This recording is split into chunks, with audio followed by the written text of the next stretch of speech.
So can the candle sit on the side? Yes, I haven't moved that side yet.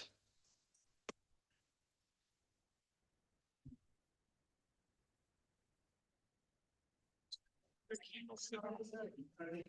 Yes, I haven't moved that side yet.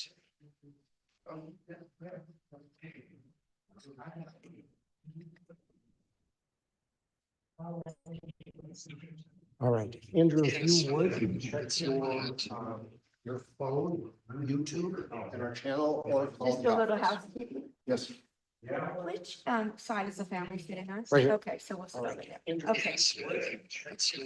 How are you here? I'm okay, thanks. How are you? Just a little housekeeping. Yes. Which side is the family sitting on? Right here. Okay, so we'll start with it. Okay. How are you here? I'm okay, thanks. How are you? Just a little housekeeping. Which side is the family sitting on? Okay, so we'll start with it. I'm okay, thanks. How are you? Okay,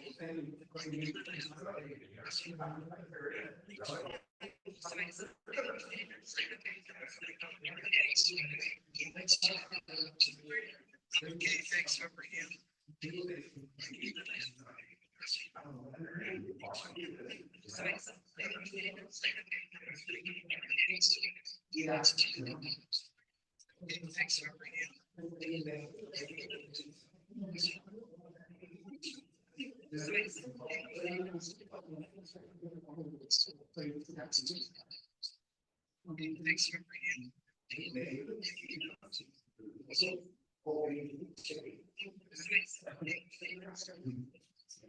Well, it says reserved, so I, couldn't be a family. Thanks. How are you?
Not just bring- Yeah.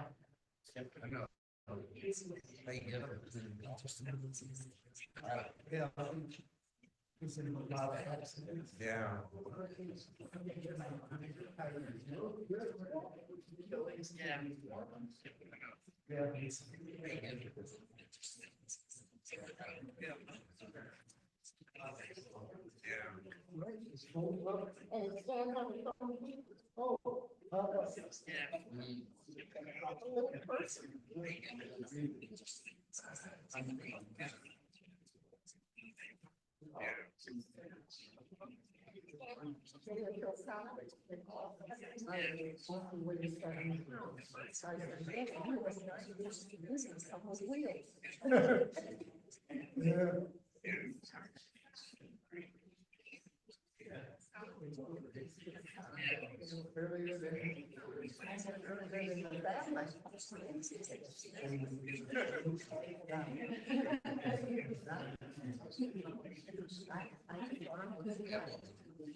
Became, move forward. You are better ready.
Yeah, somewhere. Yeah. Oh, dude. Yeah.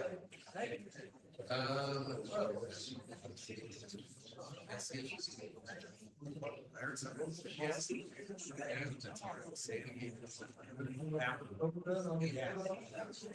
well, that's what I want to be.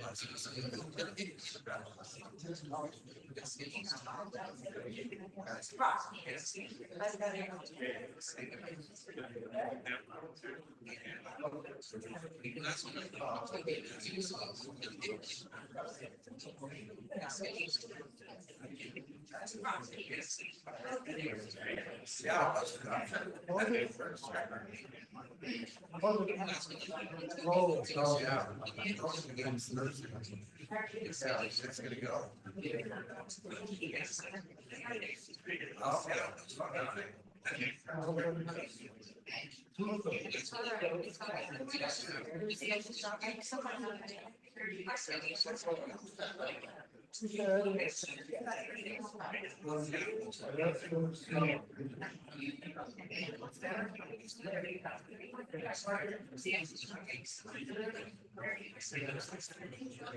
Oh, I know.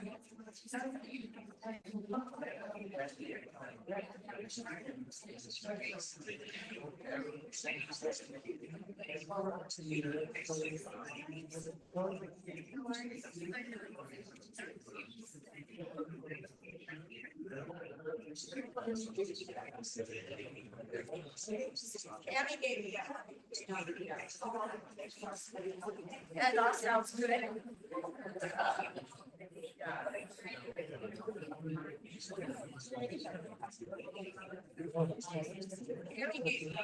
She always does.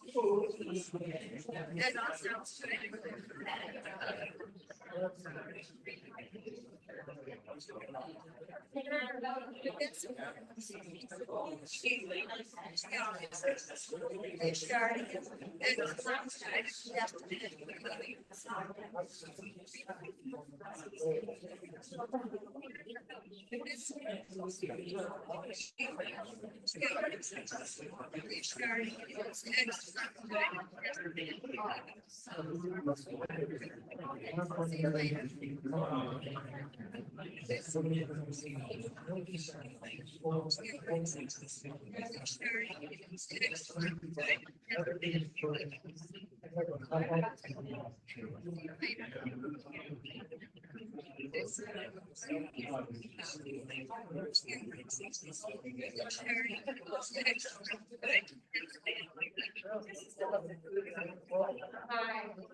She and Avalanche.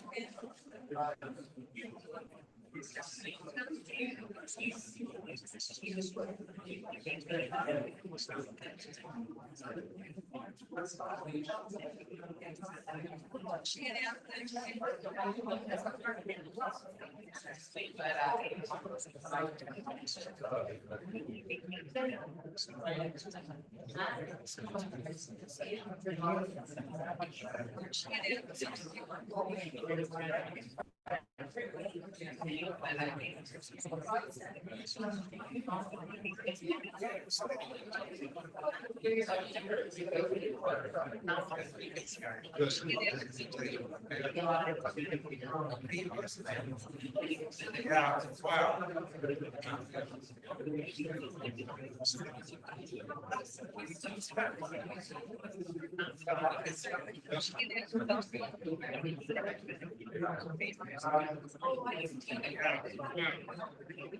Yeah.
Ladies and gentlemen, this is a perfect time to make sure all cell phones are turned off for the service.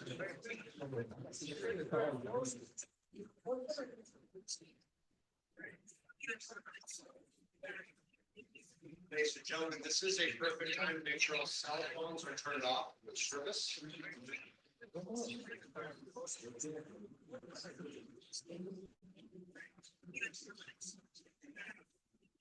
Ladies and gentlemen, this is a perfect time to make sure all cell phones are turned off for the service.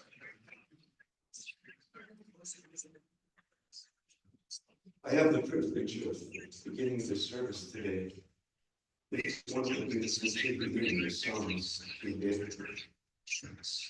The 23rd Psalm is one that is often associated with funerals.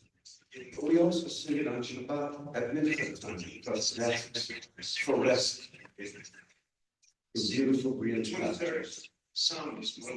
When I first met Norman, I was telling Suzette, I think he must have been about 70, but he looked 40 and had a beautiful face and smile. So you did the last time you truly asked me about my family when I was telling Suzette, my kids' names. I think he must have been about 70, but he looked 40 and smile. So you did the last time you truly asked me about my family.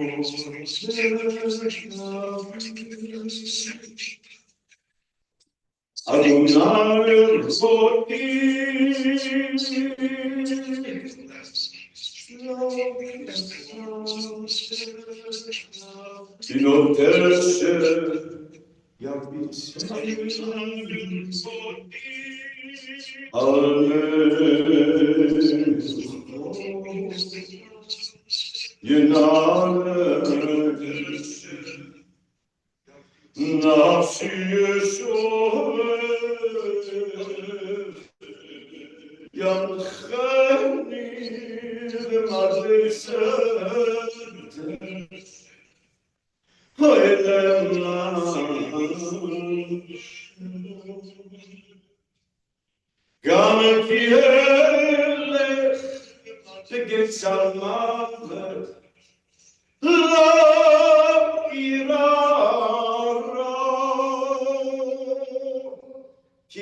Goldstein. I'm Rabbi Sarah Schulman of the Hebrew Educational Alliance. On behalf of all of us at HEA, we send our condolences to the Veta family. It seems fitting that Norman passed away on Purim, the time in which the world turns inwardly, in which the chaos and the heaviness of the world turns on its head and moves towards joy. Because after all, he was a positive person and a person with a smile who would appreciate the joyful moments that his grandchildren and great-grandchildren, his children and family brought into his life and to all. We say in Kohelet and Ecclesiastes, "B'chol zman ve'ed, b'chol hefetz kafat hashamayim." There is a season, a time for everything under the sun.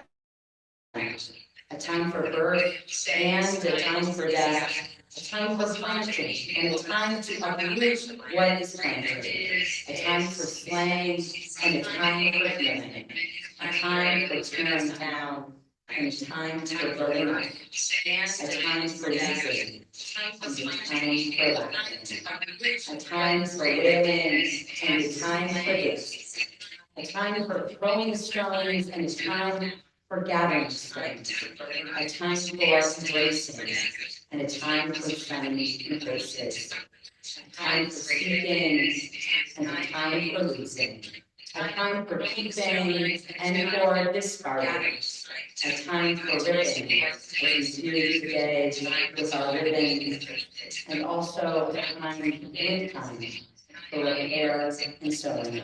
A time for silence, a time for guilt and speaking, for loving, for hating, a time for war, which of course a World War II veteran would know well, and also a time ultimately for the deep and lasting peace provided for his family over time, finding true love to all of it's an honor to be here at Ospey and again to Jay community. It's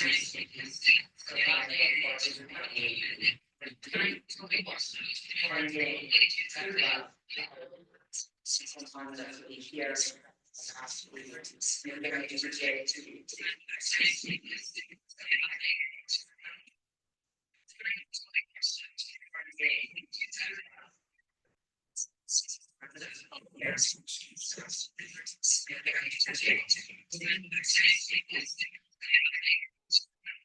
Our God and the God of our ancestors, 1,000 years in your sight is an hour of night. Our generations come and go while you endure. Our God, you're always in your hand, O Lord, in death as in life. Trust in your love and endurance. O Lord, you have strengthened those who mourn the loss of Norman Veta.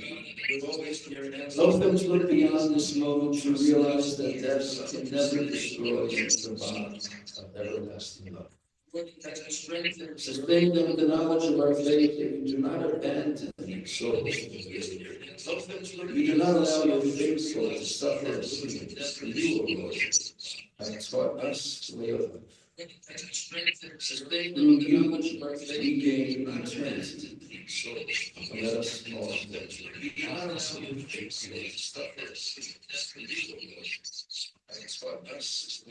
we thank Rabbi Shulman for 3 days spent in his presence, his comfort to my neighbors for their branch of the family. And they mentioned Kohelet, Ecclesiastes, and at the time of the funeral, the quote often takes on a little larger meaning.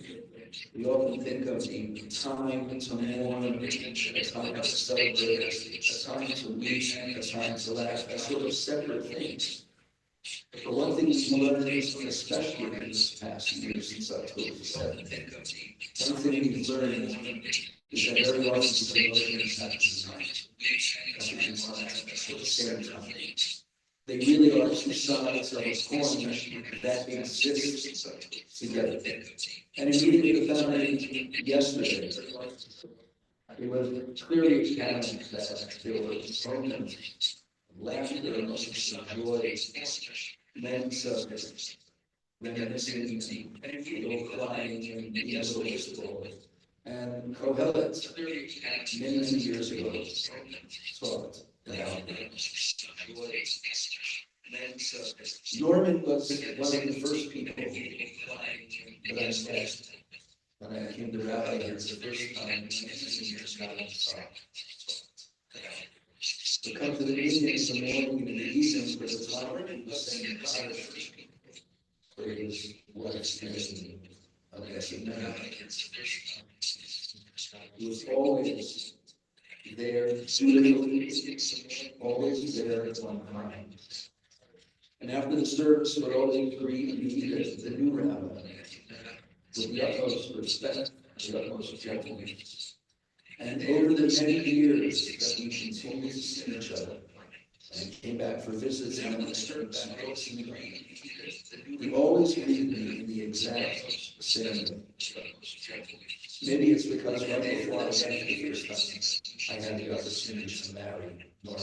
Sorry, 25 years ago, at the beginning of the day. We're going to hear from a few members of the family this morning who are going to share some very personal and some very touching reminiscences. My job as the rabbi is going to sort of put that into context and to share something perhaps that no one else is really going to understand. The instructor will not be duplicated or replicated by anyone else. First, we have to gather to honor someone who really is a prince in our community. Not only because his amazing lifespan of almost 160 years, but because the way that Norman always handled himself. The psalmist had his eyes and talked about the person who lives in integrity and who performs all of his earthly tasks with grace and with dignity. His life was lived every single day with a deep and unshakable conviction to Jewish values. He grew up in a tight-knit Jewish community in Cheyenne, Wyoming, and it was not the only place in Wyoming. It was not the only place in our country near Jewish.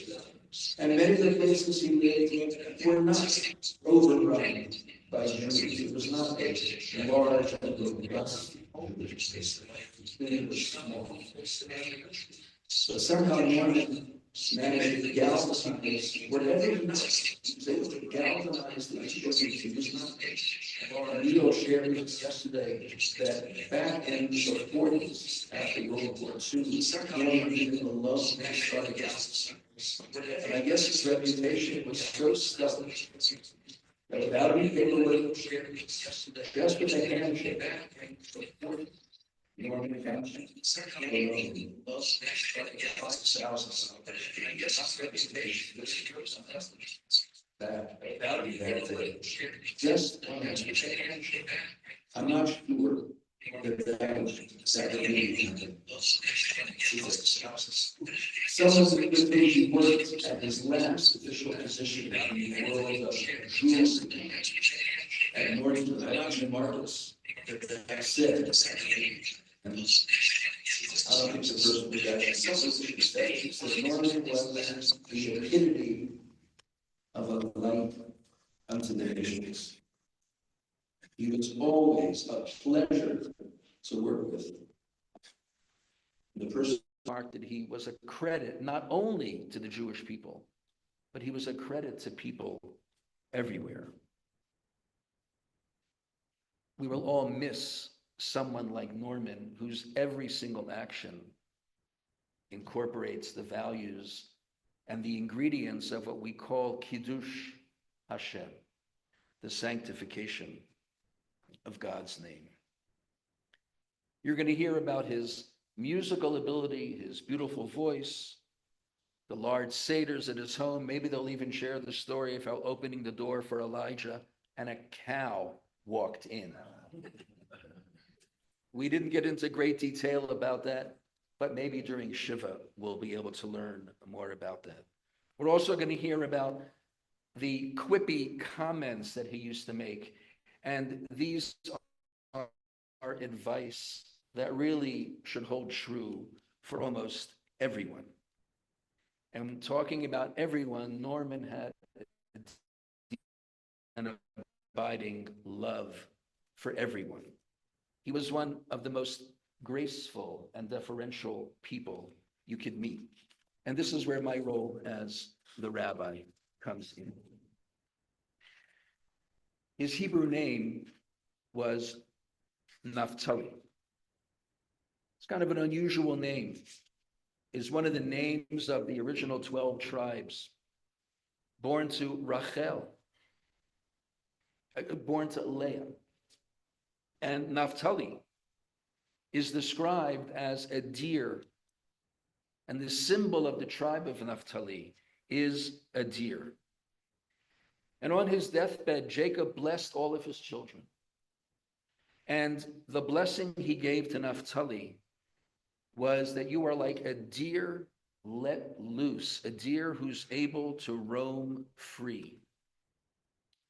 And many commentators understand that to mean that the tribe of Naphtali would embody a number of qualities, including swiftness and agility, both in their physical movements and in their ability to act with grace and dignity.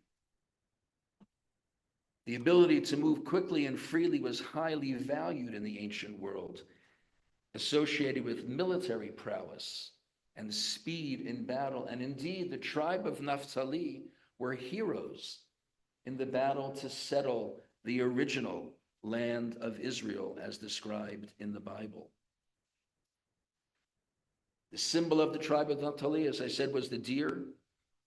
And in Talmudic tradition, the deer itself represents agility, grace, and beauty. It also represents being joyful, flexible, and free-spirited. In Jewish mysticism and Kabbalistic thought, the idea of the deer and the qualities represented by the deer are associated with the coming, or I should say, the bringing of Mashiach, the bringing of salvation to the world. And I think we would all agree that if there were more Normans in the world would feel a little bit more redeemed than it is right now. Some Jewish commentators suggested that the tribe of Naphtali's spiritual role was to embody the qualities of balance and harmony. This duality between balance, harmony, grace, speed, and agility, all of these things were embodied by Norman Veta. Whether it was at synagogue, whether it was at business, whether it was on the dance floor, whether it was at a Friday night dinner, whether it was out on the street, I always remember Norman being impeccably dressed, always looking good, and always saying he felt good. He understood that to say you feel good, even if it was faking it a little, was very important. And at the end, he may have faked it a bit, but he never complained. He always just carried himself with just amazing lightness and amazing grace and dignity. It was an honor for me to know him. It's an honor for me to say that I have a relationship with almost every member of the extended family. And at this time, before we say a final farewell, we're going to hear from a number of members of the family. I'm going to call children Mark and Neil to come up together to share some thoughts.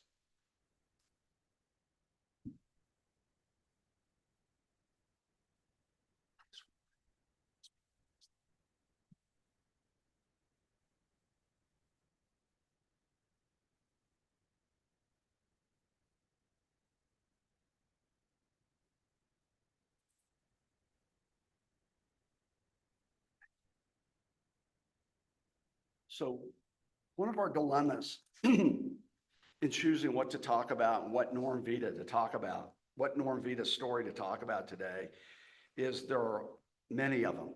And so choosing the right one so that everybody gets an idea of who he is, who he was, has been difficult. As the rabbi alluded to, Dad never failed to see the best in everybody. He always had a smile for everybody, but further, like no one I have ever met, he had the ability to spot untapped potential, talent, and abilities in other people in the work world that even they themselves, prior to Norm talking to them, didn't realize they had. His philosophy when hiring people is find the talent. You see the talent, you hire it. You'll figure out later how to make the job description mesh with the abilities of the person.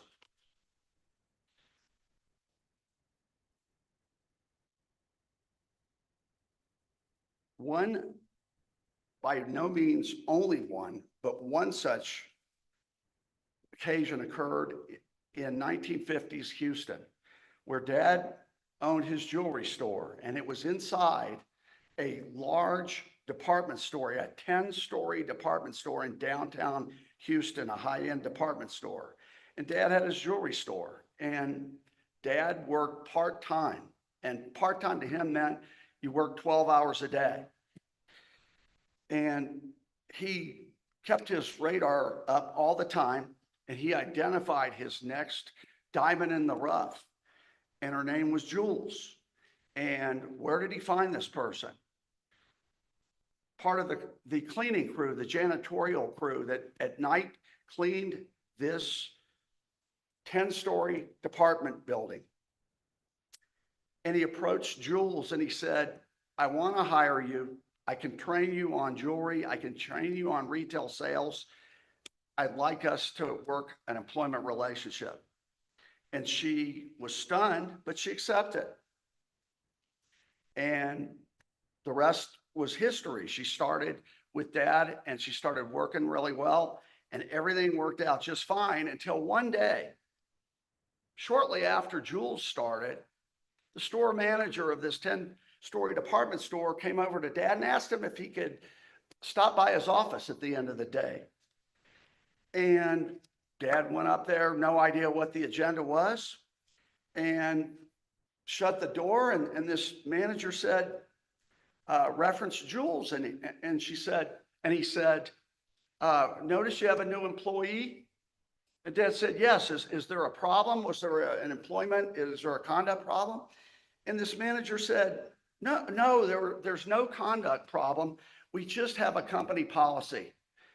We don't hire colored people to work on the retail floor during business hours and behind the counters. And Dad said, excuse me? And this manager reiterated store company policy, to which Dad responded, let me tell you my policy. It's my department, it's my store, and I'll hire anybody I want. Meeting adjourned. There was never another word said by anybody in that organization about Dad's hiring policies. And Jules went on to be every bit the employee and the salesperson that Dad saw for her. Footnote to that story was some 9 months or 12 months later, as Dad is walking through the store, mysteriously, that hiring strategy, that employment policy apparently was quietly discarded, as he noted more variety and more people of color behind the other counters in the other departments of this store. But the story actually doesn't even end there. That's correct. The story continues. A little time later, that same employee, Jewel, came to my father in major distress. Boss, she always called him boss. Boss, something terrible is happening, something terrible. And Dad was like, what is it? She began to tell Dad that her husband borrowed $10,000 from some loan sharks and he couldn't pay it back. You must remember that $10,000 in the 1950s, when all this took place, was a ton of money. The loan sharks would not give him any more time to pay it back, and if he didn't pay it back within a week, they were going to foreclose on their home. Hearing this, out of caring for Jewel, Dad took the liberty of going to the loan sharks himself and attempted to negotiate on the husband's behalf. Unfortunately, the loan sharks wouldn't budge on their demands and insisted on being paid back by the end of the week or they would foreclose. The loan sharks' rationale was, we've got to teach these colored people a lesson. Needless to say, that type of mentality did not resonate with Dad. He proceeded to call on his employee Jewel and her husband for a meeting. He told them that 1, he was going to loan them the money, interest free. 2, Dad only wanted them to pay back Dad as they were able to without being cash strapped. And 3, Dad told Jewel's husband that if he ever dealt with loan sharks again, Dad would knock the hell out of him. Well, the husband, Jewel, eventually paid Dad back the money, but the story doesn't even end there. Jewel ended up calling Dad periodically over the course of 30 plus years, checking up on him until her passing. Hi, boss. How you doing, boss? Jewel informed Dad that she was planning on divorcing her husband, but because of Dad's help, she decided to stay with him. The husband eventually got his act together and became a fire marshal, and the couple eventually had 2 kids together who became first-generation college graduates. The root of that family's success due to Dad's help. Throughout Dad's, lovingly known as Grandpa Norman's, 101 years of life, 3 months short of 102 years of life, there are many, many stories of Grandpa Norman where he helped various people, especially his family, in so many meaningful ways. He loved everybody and wanted to help anybody any way he could to help them reach their goals and to resolve various issues. Not only was he a loving father and husband, he was loving to everybody he got to know. Not only was Grandpa Norman a true patriot of our family, including extended family, he exemplified the idea of being a light unto the nations. Grandpa Norman, what a special man. He's that kind of special man who we all feel blessed to have been associated with. He was that kind of a special man who we were all better people because of our association with him. He was that kind of a special man whose memory will remain with all of us for the rest of our lives. So, as Grandpa Norman is now reunited with the prior generation of the Veta family, may Grandpa Norman's memory continue to be a blessing to all who knew and loved him. Amen.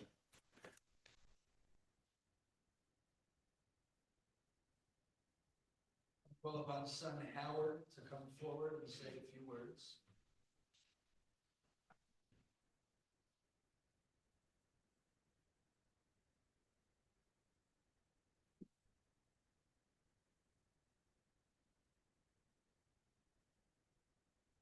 Good morning.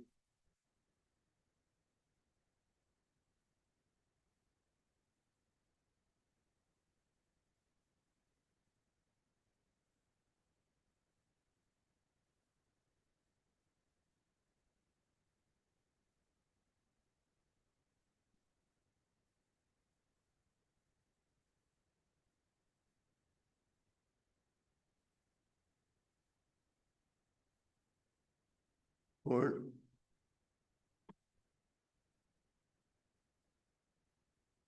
Wesley, could you come and help me?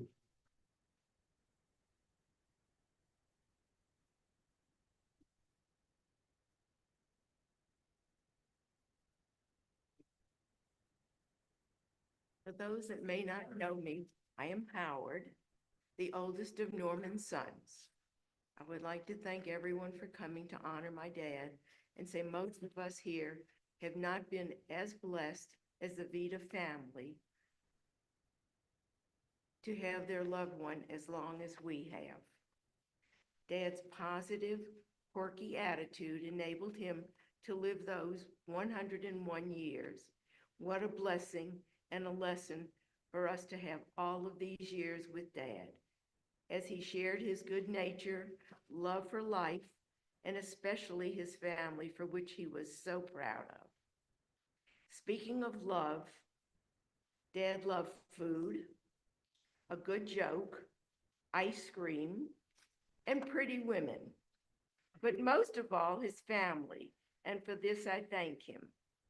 He brought into my life my wonderful brothers, Mark and Neil, and all of our nieces and nephews, and his caring, devoted wife, Sarah.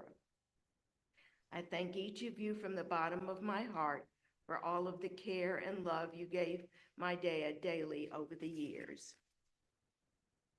Also, I thank all of the patient, wonderful caregivers who took care of Dad the past several years. You are all truly angels. To my Denver family, I am blessed to have you in my life. I believe our bond comes from lessons taught by Dad, and as he always said when we spoke, I want to hear good things. You all are the best good things our dad gave to me. I love and will miss Dad, and thank you for 101 great years.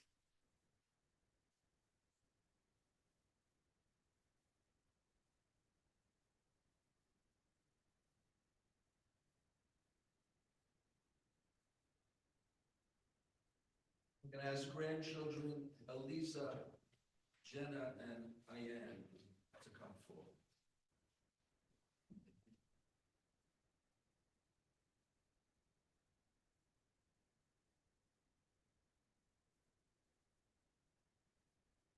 A lot of people have asked us how we've been doing lately. And in the words of Grandpa Norman, better now that we see all of you. We heard many stories about Grandpa Norman growing up over the course of his long and full life. Starting as a Wyoming cowboy to World War II hero, saxophone player, jazz bands and marching bands, a talented dancer, a jeweler, an entrepreneur, and a ladies' man. Sometimes he sounded more like a James Bond character than our grandfather because to us, he was always our Grandpa Norman. And he was a supporter of many endeavors, leader of every Passover Seder, a true patriarch of our family. And for that alone, we all loved him very much.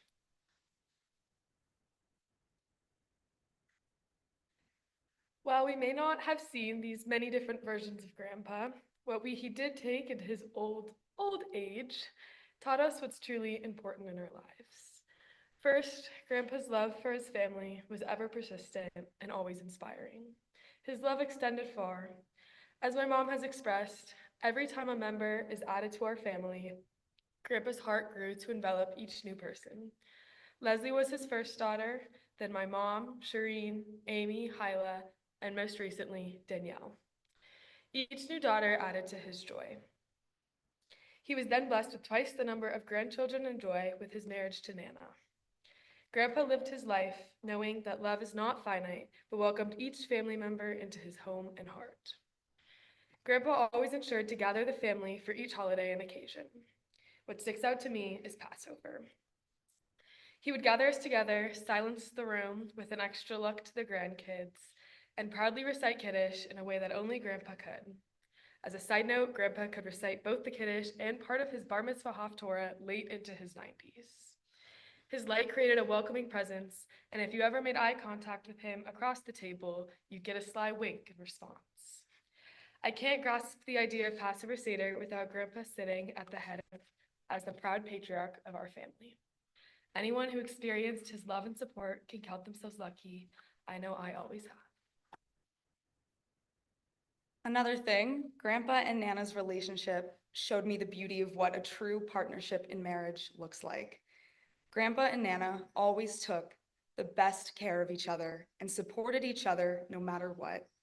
Everyone who witnessed their relationship saw it and admired what they built together. And I was constantly in awe of how blessed Grandpa and Nana were to have one another. But the level of commitment and dedication they showed each other doesn't happen by accident. Seeing the ways that they sacrificed for one another, put each other first through everything, taught me what I hope to emulate in my own marriage and relationships. Thank you. Those who knew Grandpa knew he always had endless positivity to offer, was never complaining. He would always have good things to say. Even last Wednesday, when Ann and I went to see him in the hospital, he was just happy to be there and just happy to see us. And we couldn't have been happier to see him as well. He always had a great sense of humor. Those of you who have been at the Passover Seders know there's always a relish tray there, and the grandkids would always go crazy for the relish tray. And he would always tell us if we eat too many pickles, then we'll get an upset stomach. And of course, we would still always eat all the pickles on the tray. He would have the biggest heart. He was always proud. But he supported us through all of our endeavors, no matter how small. From preschool to college, whether it was camp or piano recitals or a school play, he was always there with flowers to express how proud of us he was. He always had the biggest heart. At my birthday a few weeks ago, I saw him winking at Nana, and Nana was like, "What are you doing? Why are you winking at me?" And his response was just, "Because I love you." Thank you, Grandpa, for all your many, many lessons. We are so blessed to be a part of the family and the legacy you've created. And we are so honored to carry your name and be one of your many grandchildren. Thank you.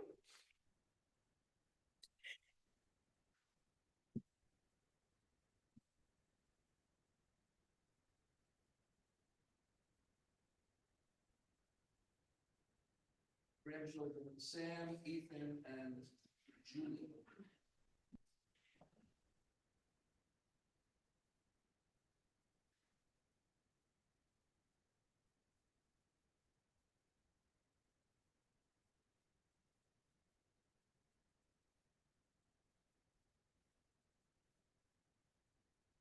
Thank you. Today we are in gratitude for a mentor who lived a life, as everyone knows, of integrity, kindness, and strength. And as you all know, he was a man of deep values, someone who stood for his principles, yet embraced the world with nothing but positivity. That's why it makes sense that he, out of the entire year, he passed away on Purim. This is a holiday that teaches us about quiet heroism and strength. In the Megillah, Mordechai stands proudly in his faith, refusing to bow to Haman, even when it would have been easier to compromise.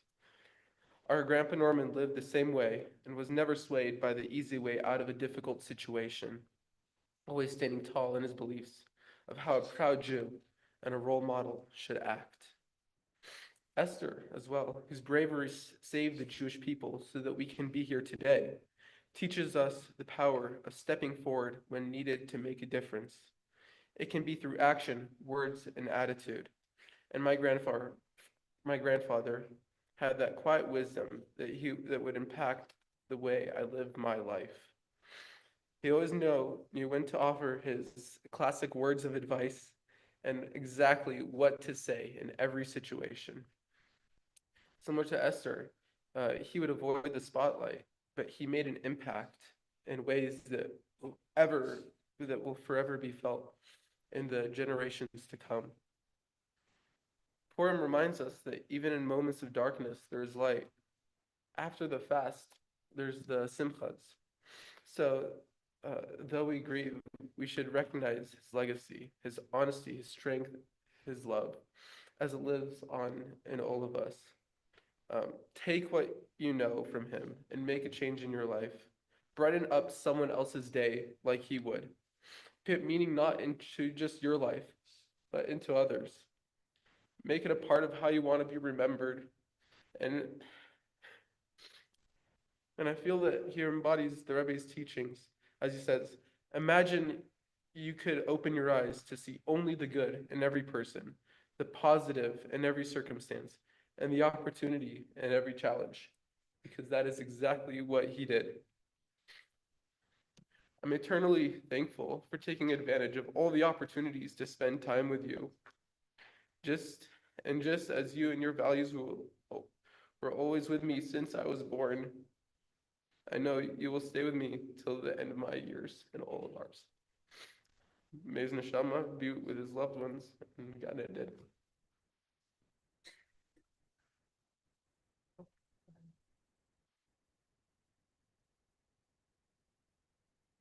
Good morning. Grandpa Norman was the kindest, generous, humble, and patient man ever. The second he walked into the room, it was always filled with a special light, with the joy and happiness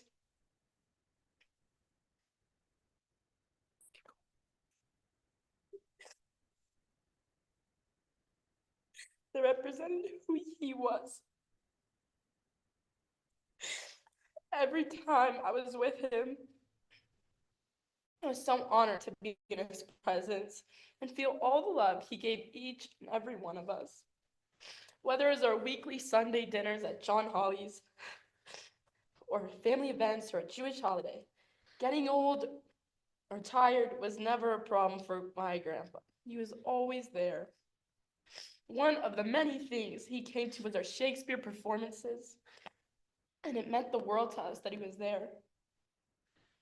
Family was everything, and I will practice the same special family values he had. Grandpa Norman's soul went up to heaven on the 14th day of the Hebrew month Adar, and even more specifically during the holiday of Purim. Samuel talked about the story, but I wanted to touch on the bigger picture. The Talmud says, Misha nichnas Adar marbim besimcha, which means that when the month of Adar starts, we are commanded to be in our happiest and most joyful time of the year. The 14th of Adar is the climax of the month as we celebrate the holiday of Purim. Now, you may see this as just a coincidence, but it's not. Purim is a day for the Jewish people to celebrate together with lots of joy, happiness, and unity. I know it's not a coincidence that Hashem chose this special day for my grandpa to go to heaven. He had such a pure soul and represented all the good in the world. His soul from this day on will be looking at us from above, guarding us and wanting us to be together with joy, happiness, and unity as a family and as a nation. I would like to say a special thank you to my Nana for always taking such special care of Grandpa Norman. Now to you, Grandpa Norman. If I ever hurt you or said something I shouldn't have said, please forgive me. Slicha. I love you so much.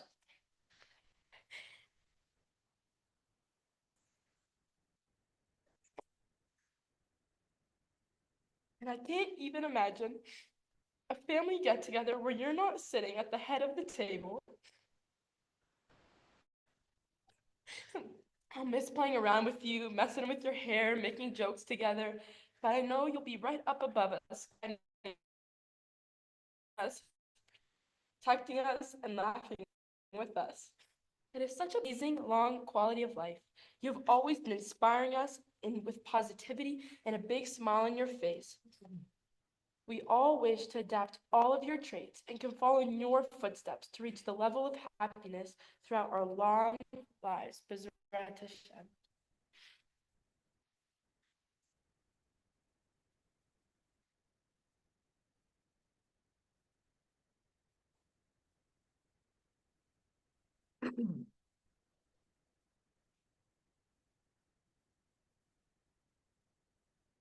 While we are all sad for the death of a special man that I call Grandpa, I see that this should be a celebration of the wonderful, long, happy life that he had. Every time I think of Grandpa, I have nothing but a smile on my face.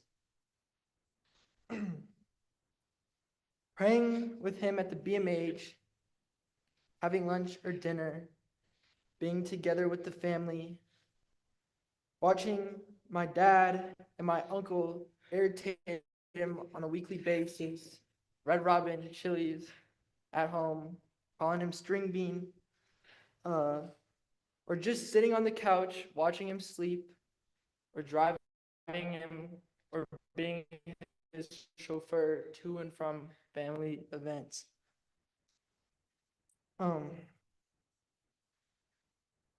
Most of you guys know that I'm a big hugger, and every time I gave Grandpa Norman a hug or put my hand out to shake his hand, I would feel nothing but a warm sensation that would brighten my day, no matter the circumstance.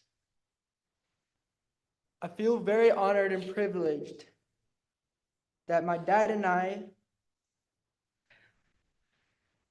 were the last people to talk to him before he passed.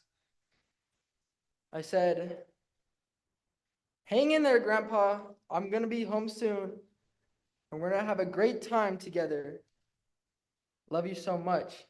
And he responded with a smile, and he said, "It's a two-way street." Is what he normally said. He had like those one-liners.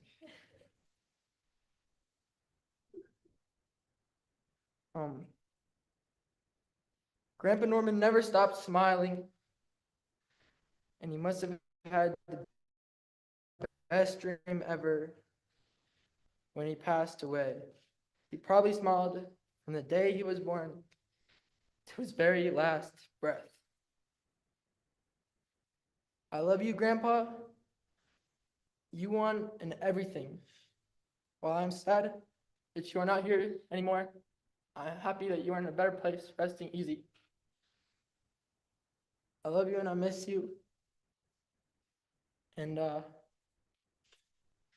may Hashem bless you in the afterlife in every possible way. Thank you.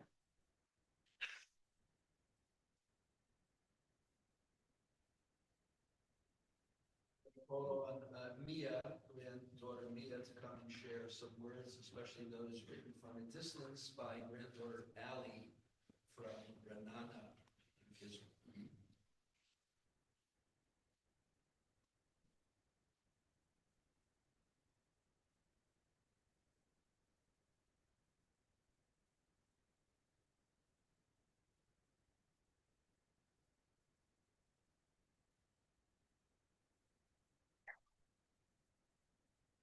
When Rabbi asked me to read this, I let him know that I'm a crier, so bear with me. My sister, who couldn't be here today, wrote this. And she said, in trying to write this, I had a hard time choosing a particular memory or moment to share that encapsulated who my Papa Norman was or what he meant to me. And I realized that was because my grandpa's character wasn't made of a few big moments, but thousands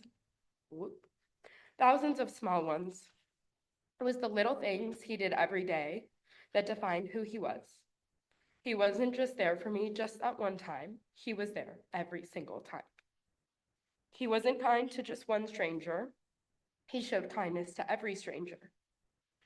My grandfather embodied his values each and every single day. Where most of us aim to be our best most of the time, he was unwaveringly always. Papa taught me so many lessons about life, sometimes by what he said, but mostly by what he did. He taught me the importance of having strong values and living according to them. My grandfather valued life, family, kindness, integrity, and gratitude. You could ask him how he was doing on his worst day, and he would always give you the same answer: no complaints.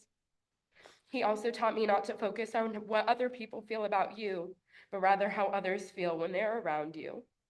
My papa always found ways to make those around him feel special and important, going out of his way to show the people he loved how deeply he cared.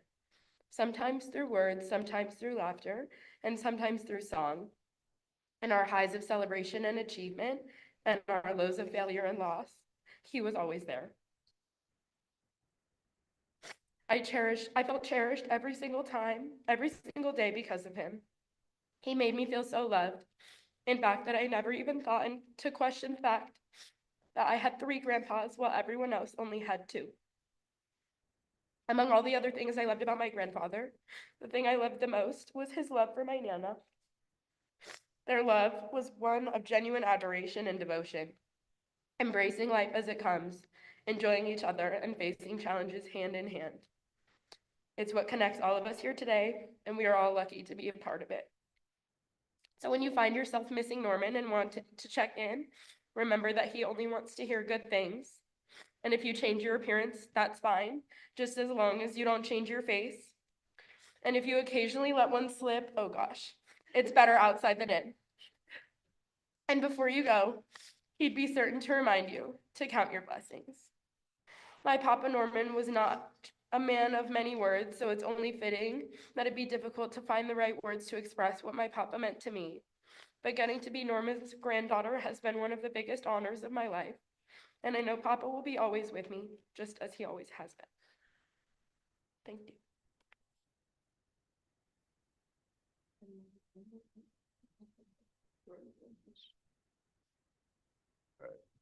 Probably more emotional than Mia.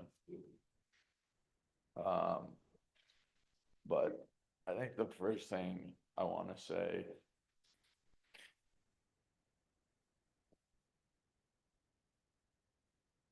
is just how grateful I am that he came into our lives. Many of you don't know me, but I'm Jordan Pollock, the son of Michael and Shereen Pollock, the grandson to Sarah Veta. Prior to marrying Norman, she was married to a man named Pop Vetter, who, bless his heart, is no here no more, but unfortunately he couldn't give my grandmother the life she needed or asked for. And that's what Norman did. He was the most selfless, caring, loving person in the world. And when I first actually started to get to know Norman, or my sister and I always called him Val or Velveeta cheese, which he hated. I believe the first time I actually met him was at the East Side Kosher Deli, which I'm sure 99% of this room has been there, with my great grandmother, Bubby, who was his biggest fan, because she saw what he was capable of and what the things he could bring to my grandmother's life that she never felt before. And the thing that I think I remember most about Norman, every time I saw him, which I think you guys this is kind of a reoccurring theme, and I thought deep into it, what was the lesson or what could I take away from it? And he always asked me, do you have anything new to share with me? Any news?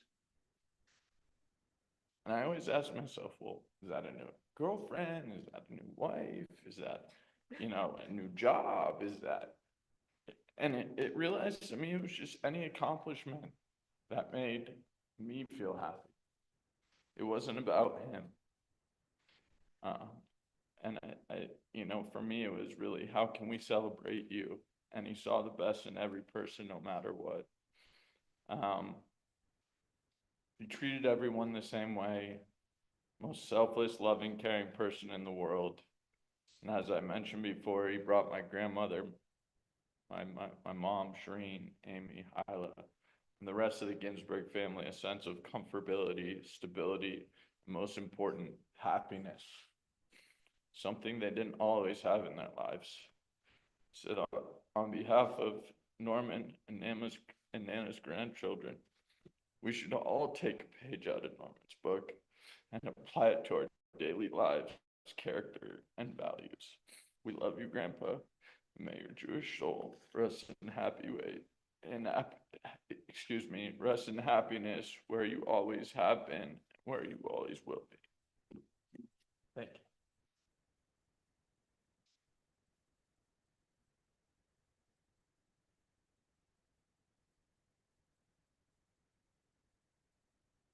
Before the cantor chants the memorial prayer, for which everyone is going to rise in just a moment, in true Norman fashion, he didn't only flirt with his caregivers and the nurses at the hospitals, he also took the time to thank each of them. And there are a number of them who we specifically want to thank this morning, including caregivers Chinky, Brent, and Jen. They made Norman's life much easier, especially near the very end. Please rise for the memorial prayer.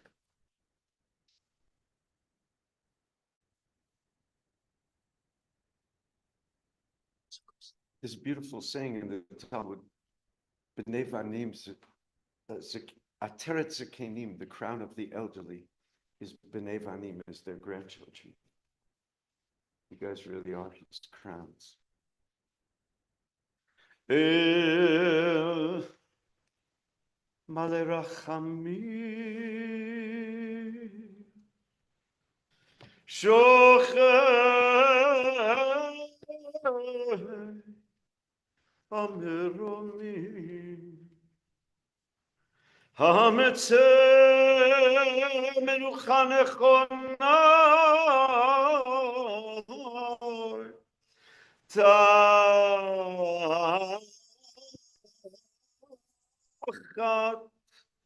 Kanfei HaShechina B'mahalot Gedoshim Diyarim Kezar Rakia Mazehirim Et Nishmat Naftali Ben Shmaria Vesara Shealach Leolamo Began Eden, Ohi Began Eden Tehei Menuchato Ana Baal Harachamim Hastirehu B'seit Genofecha Leolamim Utzeror B'tzeror Achaim Et Nishmato Adonai Hu Nachalato V'yanuach B'shalom Nishkavo V'nomar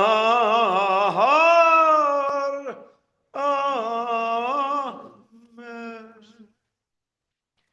O God, exalted and full of compassion, grant perfect peace in your sheltering presence among the holy and the pure, to the soul of Norman Veta, Naphtali, the son of Shemaria and Sora, who now is on his journey to his eternal rest. Lord in heaven, we beseech you to remember all the worthy and righteous deeds he performed in the land of the living. May his soul be ever bound up in the bond of life. The Lord is certainly his portion. May he ever rest in peace. And let us all say, Amen. May be seated for a moment. Please give your attention to Jim Cohen with a few announcements about the next step of this morning. Following the interment that's going to be at the Mount Nebo Cemetery, Shiva will be observed from this afternoon through Thursday evening, according to the following schedule. Today and Thursday, first day and last day of what is being observed, will be at the home of Sura Vita, 420 South Marion Parkway, in the party room there, starting at 3 p.m. today and concluding at 8 p.m. with a minyan at 7. The rest of the days, the visitation will start at 4 p.m. Tuesday and Wednesday at the home of Neil Vita, 5395 South Fulton Court. Again, a minyan at 7 p.m. And Thursday, the final evening, once again in the party room at 420 South Marion, 4 p.m. to 8 p.m. with a minyan at 7. Your presence during Shiva, your presence for the minyanim would be a fitting tribute to Norman and a source of comfort to his family.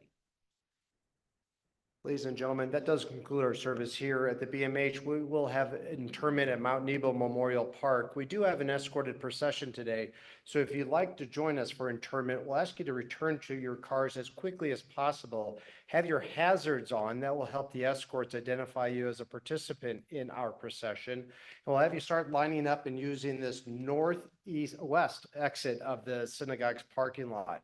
If you're not going to the cemetery today, if we can please ask you to give way to those who are. Maybe linger back just a minute or two, allowing those to get into their cars that are going to join us for the procession. One last request is that please refrain from coming forward and trying to speak to the family and express your condolences. It will delay their process in getting to the cemetery. If you run into them in the foyer or their restroom, please allow them to do what they need to do and get back to their family cars. And I'm also instructing them to do the same. So if they walk quickly by you, they didn't mean to blow you off. I told them to blow you off. So ladies and gentlemen, I'll ask you to rise at this time as we escort the family and the casket out. If I can invite the pallbearers forward.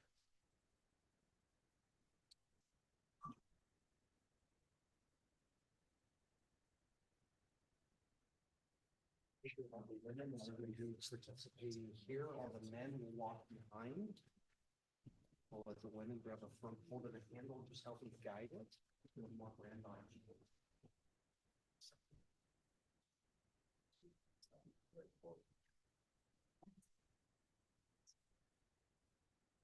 Hold, we're not moving, stepping behind it. And gentlemen, you'll follow at this time, and the family is with you. You'll follow. Thanks.